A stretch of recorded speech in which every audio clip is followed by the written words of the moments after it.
సమస్త కార్యాలను ఘనముగా జరిగించే,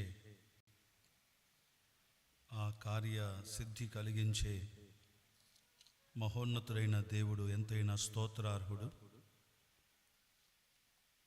ఈ యూత్ క్యాంప్లో మొదటి ప్రారంభ క్లుప్త సందేశాన్ని మనము వినడానికి సిద్ధపడదాం. దైవ గ్రంథం నుండి ముందుగా ఒక వచనాన్ని చదవక ముందు మరొకసారి ఇంతవరకు హర్సన్ అడిగాడు, మరొకసారి మిమ్మల్ని అడుగుతూ ఉన్నాను, ఒకసారి మన క్యాంప్ థీమ్ను చెప్పగలరా? క్యాంప్ యొక్క థీమ్ లేక అంశం ఏంటి? అందరు చెప్తున్నారు కానీ నా దగ్గరికి రావట్లే. అది ఆ సౌండ్ మీ దగ్గరే ఉంది, కొంచెం గట్టి చెప్పండి. సత్యము, స్వేచ్ఛ. ఇంగ్లీష్లో ట్రూత్ అండ్ ఫ్రీడమ్. ఈ రెండిట్లో మీకు ఏది ఇష్టం?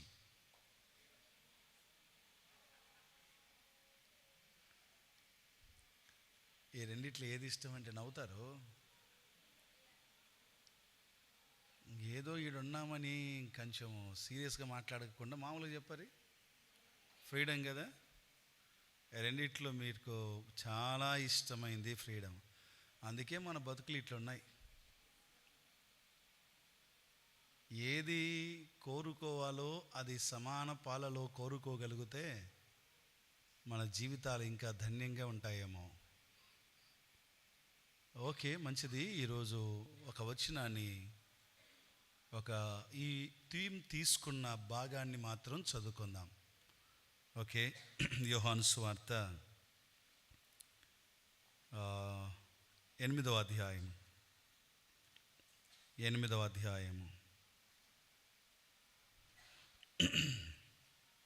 వచనము సంఖ్య 31. యోహాను సువార్త 8వ అధ్యాయము 31వ వచనం. అందరం చదువుదామా ఆ వచనాన్ని? అందరం కలిసి చదువుకుందాం. నేను స్టార్ట్ చేస్తాను, నాతో పాటు మీరు కూడా వచనాన్ని చూడడం మంచిది. Gospel according to John chapter 8 verse 31. యోహాను సువార్త 8వ అధ్యాయము 31వ వచనం. స్టార్ట్ చేద్దాం. కాబట్టి యేసు తనను నమ్మిన యూదులతో, మీరు నా వాక్యమందు నిలిచిన వారైతే నిజముగా నాకు శిష్యులై ఉండి సత్యమును గ్రహించెదరు. 32 కూడా. అప్పుడు సత్యము మిమ్మును స్వతంత్రులనుగా చేయునని చెప్పగా. ఇంకోసారి గట్టి చదవాలి ఇప్పుడు. కాబట్టి యేసు తను నమ్మిన యూదులతో, మీరు నా వాక్యమందు నిలిచిన వారైతే నిజముగా నాకు శిష్యులై ఉండి సత్యమును గ్రహించెదరు. అప్పుడు సత్యము మిమ్మల్ని స్వతంత్రులనుగా చేయునని చెప్పగా. మూడోసారి గట్టిగా, ఈసారి ఎంత బాగా చదువుతారో చూద్దాం. కాబట్టి యేసు నమ్మిన యూదులతో, మీరు నా వాక్యమందు నిలిచిన వారైతే నిజముగా నాకు శిష్యులై ఉండి సత్యమును గ్రహించెదరు. అప్పుడు సత్యము మిమ్మల్ని స్వతంత్రులనుగా చేయునని చెప్పగా. తల వంచండి, చిన్న మాట ప్రార్థన చేస్తాను. మహిమోన్నతుడు అయిన తండ్రి, మీకు స్తోత్రం. కొద్ది నిమిషాలు మీ లేఖన వెలుగులో ఉండాలని ఇష్టపడుతూ ఉన్నాం. గ్రంథాన్ని మా సొంత భాషలో ఇచ్చినందుకు వందనాలయ్యా. ఈరోజు వరకు కూడా ఈ భూమి మీద తమ సొంత భాషలో పవిత్రమైన ఈ గ్రంథం లేని జనాలు ఉన్నారు. తెలుగు భాష మాట్లాడుతున్న మమ్మలను ప్రేమించి ఈ శ్రేష్టమైన, ఉన్నతమైన, దీవెనకరమైన కృపను దయచేశారు. అందుకే చదువుకోగలిగాం. మీ దాసుడు మీ పక్షాన నిలబడి ఉన్నాడు. మీ దాసుని మీరు ఎరిగి ఉన్నారు. మరుగుపరిచి అవసరమైన వివరణ వలన చేరువచ్చిన మా అందరికీ క్షేమం, మీకు మహిమ కలుగునట్లుగా కృపచూపమని ప్రభు అయిన యేసుక్రీస్తు పేరట స్తోత్రించి అడుగుచున్నాము తండ్రి, ఆమేన్. నేను అడిగిన మొదటి ప్రశ్నకు జవాబు మీరు దరిదాపు బయటికి చెప్పినా చెప్పకపోయినా లోపల హృదయాల్లో ఉండేది మాత్రం అదే. నాకు తెలుసు ఈ రెండు పదాల్లో నాకు రైట్ సైడు ఏముంది? Truth. Left side freedom. Truth and freedom. దీంట్లో మనకు నచ్చింది, మనకి ఇష్టపడేది, మనం ఎక్కువ ఆశించేది ఫ్రీడమ్. ఫర్ ఎగ్జాంపుల్, ఒకవేళ కాలేజీ 5 o'clock అయిపోతుంది, 5:30 లోపు ఇంట్లో చేరుతాం జనరల్గా.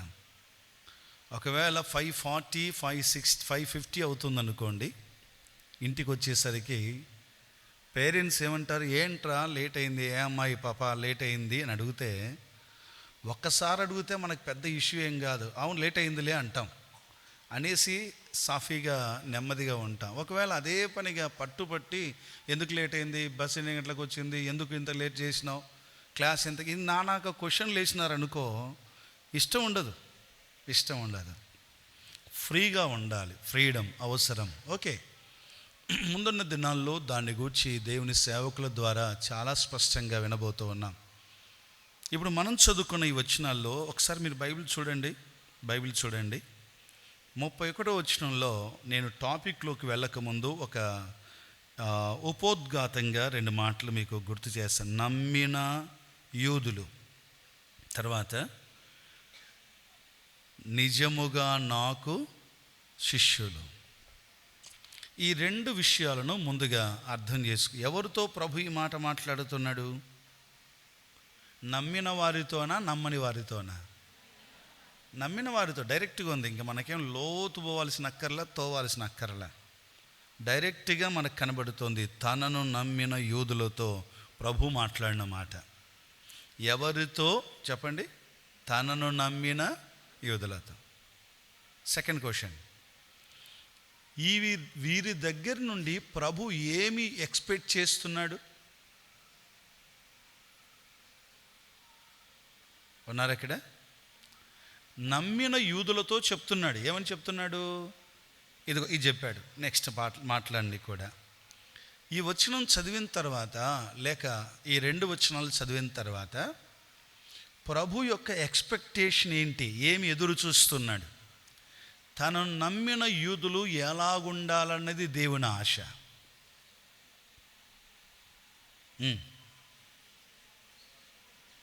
కొంచెం ఆలోచన చూడండి. వచనాల వైపు. మీరు నమ్మారే కానీ నాకు మీలో కొంతమంది నిజమైన శిష్యులు కాదు. అంతా షో బ్యాచ్. ఇది షో బ్యాచ్ అంటే చెప్పరే, షోయింగే తప్ప, చూపడమే తప్ప లైఫ్లో ఉండదు. కొన్నిసార్లు ఎట్లుంటారు కదా, కొంతమంది అంతా భలే షో చేస్తారు.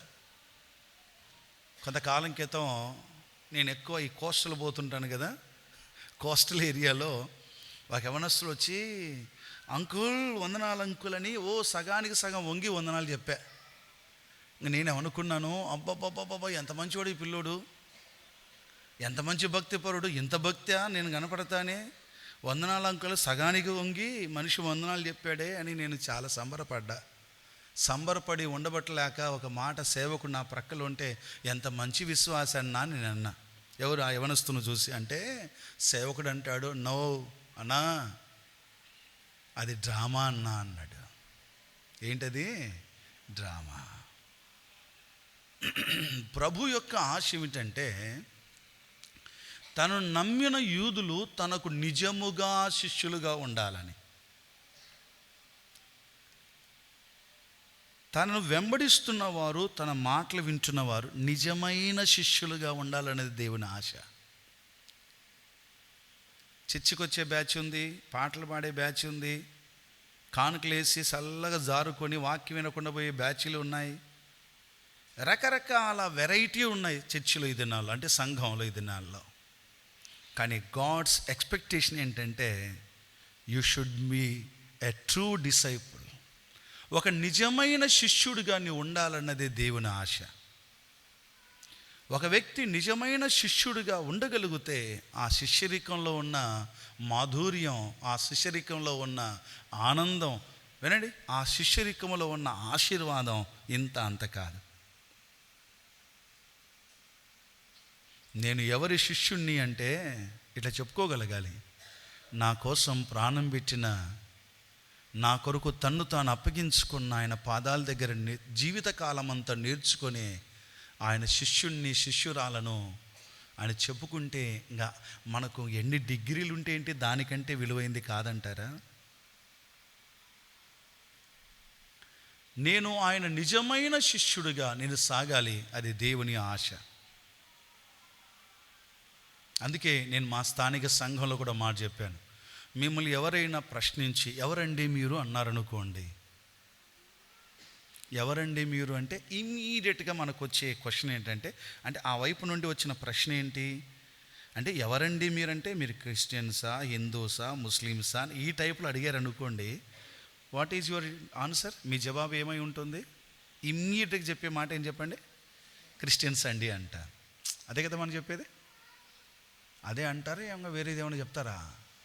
అదే కదా మళ్ళీ చెప్పారు. ఇవాళ మేము క్రిస్టియన్స్ అండి అంటారు. కానీ నేను సంఘంలో చెప్పాను, మళ్ళీ ఇక్కడ కూడా మీకు చెప్తున్నాను, ఆ మాట చెప్పడం ఆపండి, చెప్పదట. ఎందుకంటే లోకంలో క్రైస్తవులకు అనే ఆ వర్డ్కి లేక ఆ పేరుకున్నటువంటి స్థితి, పరిస్థితి ఎట్లుందంటే, క్రైస్తవులు అంటానే ఏమేమో గుర్తొస్తాయి వాళ్ళకు. ఇప్పటి నుంచి ఏం చెప్పాలో తెలుసా?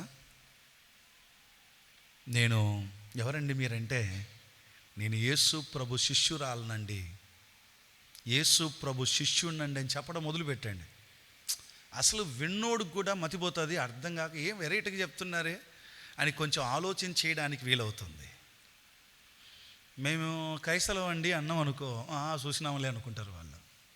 ఎందుకంటే చుట్టూ క్రైస్తవులు చూస్తున్నారు. ఈ మధ్య ఆయన ఎవరు, శివశక్తి 10th యానివర్సరీ అప్పుడు మాట్లాడాడు చూడు, ఏం పేరు ఆయన పేరు? చిన్న జయర్ స్వామి ఏమన్నాడో తెలుసా? ఏమన్నాడంటే, మనము క్రైస్తవత్వానికి వ్యతిరేకం కాదు, క్రైస్తవులని చెబుతూ క్రైస్తవుల్లాగా బతకని వాళ్లకు మన వ్యతిరేకం అన్నాడు. ముందు వెనక శాని చెప్పినాలే వేరే సంగతులు. ఆయన చెప్పిన స్టేట్మెంట్లో ఈ మాట నేను తీసుకున్నా, నాకు నిజంగానే అనిపించింది, ఎస్ కరెక్ట్ రా బాబు నువ్వు అనుకున్నాను. క్రైస్తవత్వం ఏం చెబుతుందో, ఆ క్రిస్టియానిటీ ఏం చెప్తుందో, ఆ క్రైస్తవత్వం ప్రకారం నిజంగా క్రైస్తవులందరూ బ్రతికి ఉండింటే క్రైస్తవత్వానికి చెడ్డ పేరు వచ్చేది కాదు.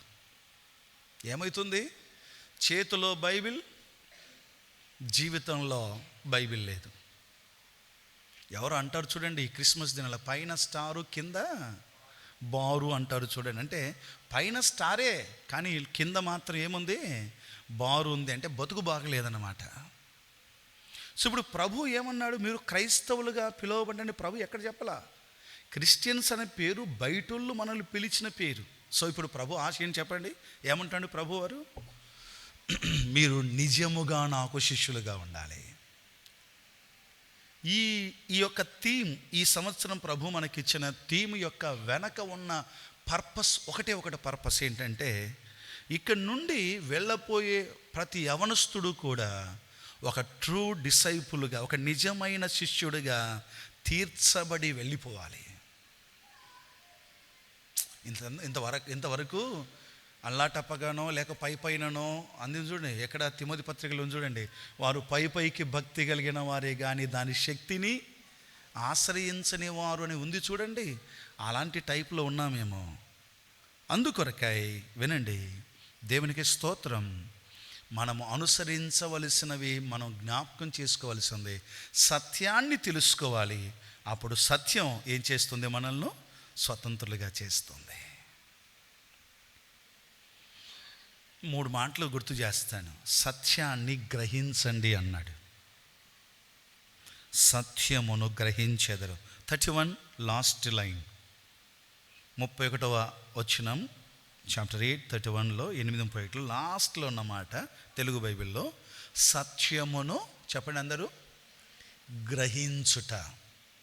నోట్ చేసుకున్నారా? నంబర్ 2, నేను ఇప్పుడు ఎక్స్ప్లెనేషన్ ఇవ్వట్లేదు. నంబర్ 2, జాన్ 17:17, యోహాను సువార్త 17:17, యోహాను సువార్త 17:17. త్వరగా చూడండి, 17:17. సత్యమందు ప్రతిష్ట, సత్యమందు ప్రతిష్ట. ఒకటి సత్యమును గ్రహించుట. సింపుల్ వర్డ్సే, సింపుల్ విషయాలే, చాలా తేటైన సంగతులే. సత్యాన్ని గ్రహించాలి. 2, సత్యములో ప్రతిష్ఠించబడాలి. సత్యములో ప్రతిష్ఠించబడితే, ఇప్పుడు ప్రతిష్ఠ అనే పదానికి అర్థం తెలుసు కదా, సింపుల్గా అర్థమయ్యేటట్టు ఇది చూడండి, రాసుకున్నారా?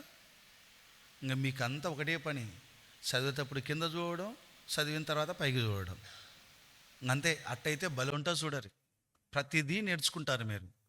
ఇంకా కిందికి వేసుకున్నామా, వాడు వచ్చి ఇంక ఏమైంది లేదు, ఆయన ఏదో చెప్తుంటారు, ఇంగ్లీష్లో చెప్తున్నాడు, తెలుగులో చెప్తున్నాడు, మూసుకో అంటారు వాడు. ఏంటి, కళ్ళు మూసుకోమంటాడు వాడు. ఓకేనా? సరే, ఇప్పుడు వినండి, జాగ్రత్త చూడండి. నంబర్ 1, సత్యాన్ని గ్రహించాలి. 2, సత్యములో ఏం చేయబడాలి? మనం ప్రతిష్ఠ చేయబడాలి. ప్రతిష్ఠ అనే మాట అర్థం కావడానికి వెరీ సింపుల్ ఎగ్జాంపుల్ చెప్తాను. మందిర ప్రతిష్ఠ ఎప్పుడన్నా విన్నారా మీరు? వినింటారు కదా. మందిర ప్రతిష్ఠ, సేవా ప్రతిష్ఠ అనే పదాలు కూడా మనం వాడుతూ ఉంటారు. సరే, మందిర ప్రతిష్ఠ అనుకోండి. మందిరాన్ని ప్రతిష్ఠిస్తారు. ప్రతిష్ఠించిన తర్వాత ఒక సేవకునికి ప్రతిష్ఠ జరుగుతుంది. ఇంక నేను సేవా ప్రతిష్ఠ అయిపోయింది, నేను మళ్ళీ ఉద్యోగం కూడా చేసుకొని వస్తానులే పొద్దున పోయి అనుకుంటే కుదరదు. టోటల్గా దానికోసమే, అంతే. నా జీవితం అంతా దేవుని పని కోసమే.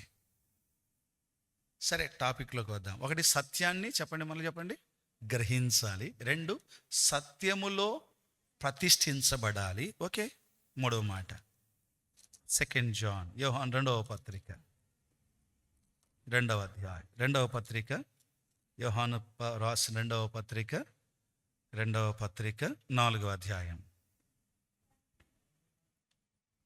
లేదా యోహాను పత్రికలు ఎన్ని అధ్యాయాలు ఉంటాయి? యోహాను 2వ పత్రిక ఎన్ని అధ్యాయాలు ఉన్నాయన? 1 ఉందా? చినిగిపోయిందేమో చూడరు, వెనకనో పైన కొంచెం వెనక్కి తీపి చూడరు, ఏమన్నా ఉందేమో. లేదా? ఓకే, వెరీ గుడ్, మంచిదే.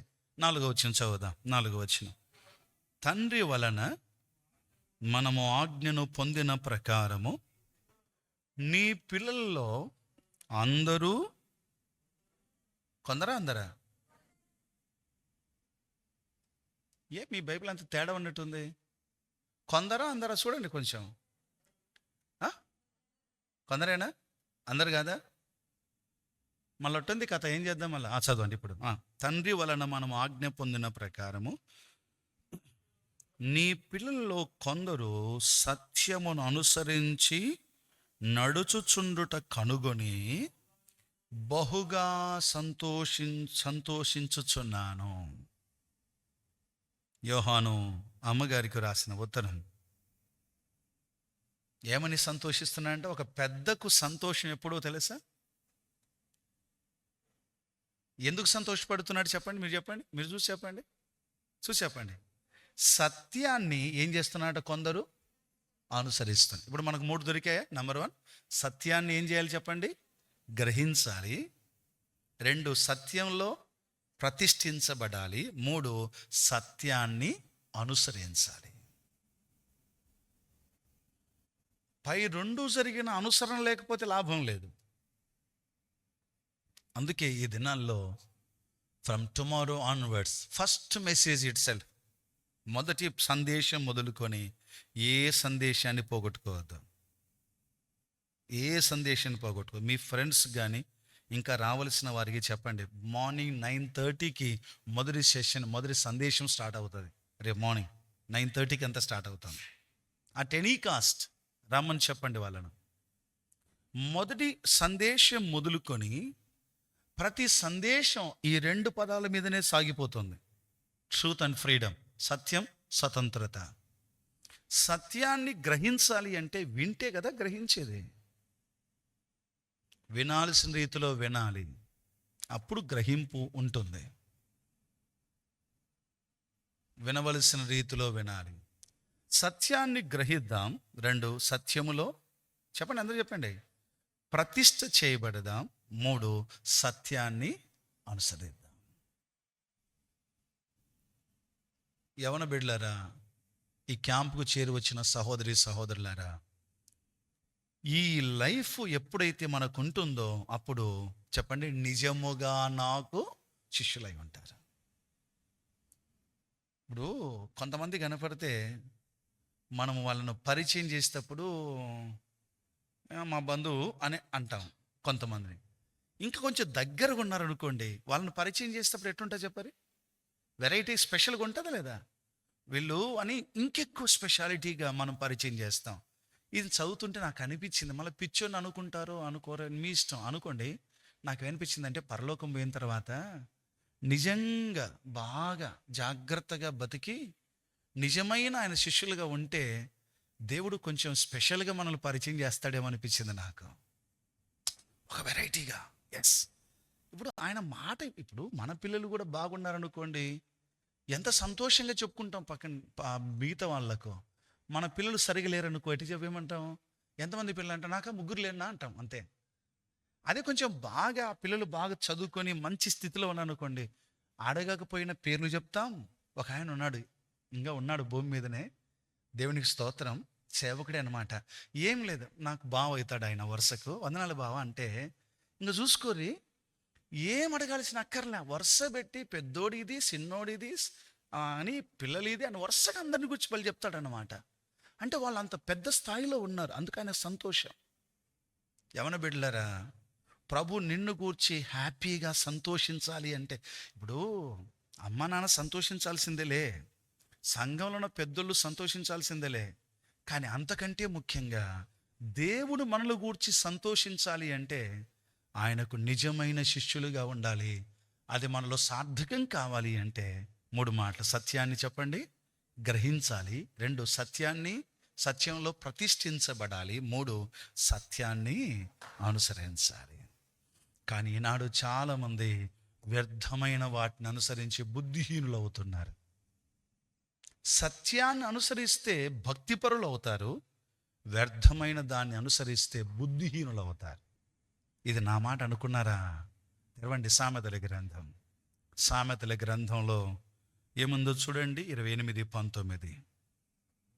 సామెతలు 28:19 చదువుతారా గట్టిగా? 28:19నా? Just wait. వ్యర్థమైన వాటిని అనుసరించు వారికి కలుగు పేదరికము ఇంతంత కాదు. ఓకే, అంతా చదువుదాంలేండి, ఆ వచనం కోసమే నేను చూస్తున్నాను. చదవండి మరొకసారి 19వ వచనం.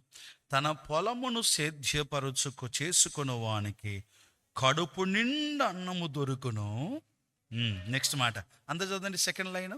వ్యర్థమైన వాటిని అనుసరించు వారికి కలుగు పేదరికము ఇంతంత కాదు.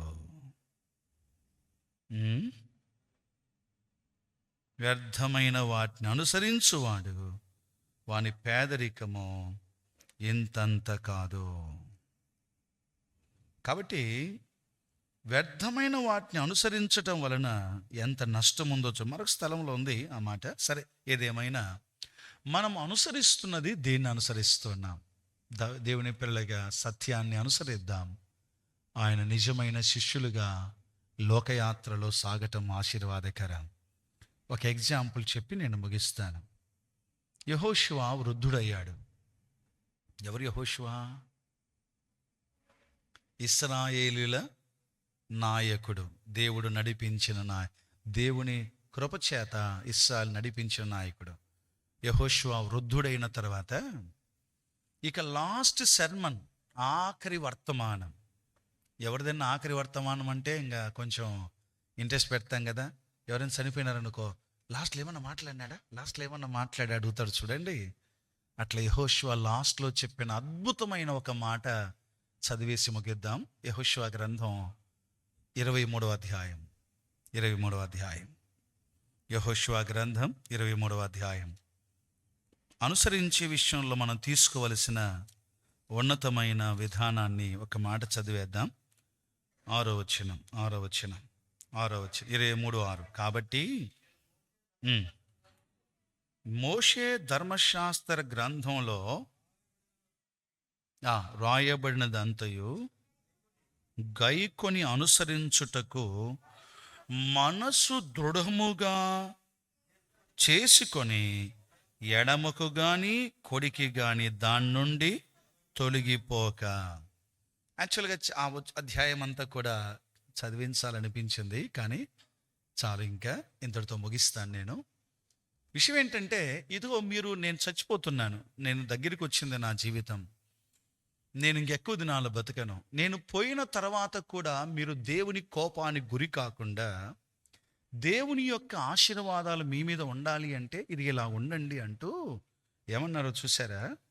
ధర్మశాస్త్ర గ్రంథములో రాయబడిన వాటిని గైకొని అనుసరించుటకు ఏం చేయాలంటే, నెక్స్ట్ పదం ఒక్కటి చదవండి చాలు. అనుసరించుటకు మనస్సు ఏం చేసుకోవాలా? దృఢము చేసుకొని. చెప్పండి, మనసును ఏం చేసుకోవాలా? చెప్తారా చెప్పరా? మనస్సును ఏం చేసుకోవాలి చెప్పండి? దృఢం చేసుకోవాలా. ఈ మనసు సామాన్యమైనది కాదు, ఇది అంతా చక్కర్లు కొడుతూ ఉంటుంది. ఈ మనసు ఎలాంటిది అంటే, మనం ఒక దగ్గర ఉండనీయదు. శరీరంగా ఒక దగ్గర ఉన్న మనసు ఎక్కడికెక్కడికో ప్రయాణాలు చేస్తుంది. ఖర్చు లేని ప్రయాణాలు చేసేది ఏంటో తెలుసా? మన మనసు. ఏమన్నా బిడ్డలారా, అందరికీ వందనాలు. ఒకసారి అందరూ చెప్పండి, నాకు వందనాలు. గట్టి చెప్పండి. కొందరు చేతులు ఇట్లా పెట్టలే, చేతులు పెట్టి చెప్పండి, అందరికి వందనాలు. మీకు రెండో వందనాలు. మళ్ళీ చెప్పండి. రైట్. ఇప్పుడు వినండి, వందనాలు చేసి చెప్తున్నా, ఈ క్యాంపులో మీ మనసును ఇక్కడే పెట్టుకోరు. ఇంక లేనిపోనివన్నీ గెలుక్కుంటూ కూర్చున్నారా మీరు సెల్లో, మీ మనసు అటు ఇటు పోతుంది. సత్యాన్ని అనుసరించటానికి కుదరదు. సత్యాన్ని అనుసరిస్తే స్వతంత్రత దేవుడిస్తాడు. ఆ స్వతంత్రతను ఆయన శిష్యులుగా ఎట్లా ఉపయోగించుకోవాలో లేఖనాలు చూడబోతున్నాం. కాబట్టి ప్రియులారా, ప్రభు పేరిట మనవి చేస్తున్నాను, దయచేసి మనస్సును దృఢపరుచుకుందాం. రేపు స్టార్టింగ్ మెసేజ్ కూడా మీరు తప్పక వినాలి. క్యాంపులో ఎట్లా ఉండాలో సందేశము ద్వారా మీరు వినబోతున్నారు. మనస్సును దృఢపరుచుకుందాం. అవసరమైతే మీకు ఏదైనా డిస్టర్బెన్స్ ఉందనుకోండి, నా పలాంది మమ్మల్ని డిస్టర్బ్ చేస్తుంది లేకపోతే అంటే, ఏం పర్వాలేదు, మీ సెల్ను పోయే వరకు కాపాడే బాధ్యత మాది. సెల్ని ఇచ్చేసేయండి మాకు, నిజంగా అదే డిస్టర్బెన్స్ అయితే. లేకపోతే ఇక్కడికి ఈ సభకు మిమ్మల్ని డిస్టర్బ్ చేసేవారు ఎవరైనా వచ్చారనుకోండి, చెప్పేసేయండి, వాళ్ళ పేరు చెప్పండి, మేము చూసుకుంటాం వాళ్ళ కథ. అర్థమవుతుందా? నేను ఎందుకు ఈ ఓపెన్గా చెప్తున్నాను? అర్థమవుతుందా మీకు? చెప్పేసేయరు, ఏం పర్వాలేదు, వాళ్ళని తీసుకొని నా రూమ్లో పెట్టుకుంటా నేను. అంటే ఎందుకు ఈ మాట చెప్తున్నా అంటే, మీ మనస్సు దృఢపరచబడాలి, కాన్సన్ట్రేషన్ ఉండాలి. From day 1, from today onwards, from this message onwards, last message వరకు కూడా ఎక్కడ డీవియేట్ కావద్దండి. సత్యాన్ని, 3 మాటలు చెప్పండి. సత్యాన్ని, అందరు చెప్పాలి, సత్యాన్ని గ్రహించాలి. నెంబర్ 2, సత్యాల్లో ప్రతిష్ఠించబడాలి. నెంబర్ 3, సత్యాన్ని అనుసరించాలి. తలవంచండి, ప్రార్థన చేద్దాం. అందరూ తలవంచండి. ఒక్కసారి మనముగా దేవునికి సమర్పించుకుందాం. ఆయన నిజమైన శిష్యులమా, పేరుకే శిష్యులమా? నిజమైన శిష్యుడైన వాడుగా ఉండాలన్నది దేవుని ఎక్స్పెక్టేషన్, దేవుని యొక్క సంకల్పం, దేవుని ఆశ. You should be my true disciple. నిజమైన శిష్యులుగా ఉండాలి. దాని కొరకై సత్యాన్ని గ్రహిద్దాం. ప్రభుకు నిజమైన శిష్యులుగా ఉండాలన్నది మన ఆశ అయితే, దాని కొరకై సత్యాన్ని గ్రహిద్దాం ఈ దినాల్లో. సత్యములో ప్రతిష్ఠించబడదాం. సత్యాన్ని అనుసరించడానికి దృఢ నిశ్చయం చేసుకుందాం. ప్రేమగల తండ్రి, ఈ మాటలను మా అందరి హృదయాల్లో స్థిరపరచుమని, చేరి వచ్చిన యవన బిడ్డలను పేరు పేరున దీవించుమని, ఈ దినాల్లో తమ మనసును దృఢపరుచుకొని ఆ విధంగా జీవించే కృపను అనుగ్రహించుమని ప్రభువైన యేసుక్రీస్తు నామమున స్తోత్రము చెల్లించి వేడుకొనుచున్నాము తండ్రి. ఆమేన్, ఆమేన్.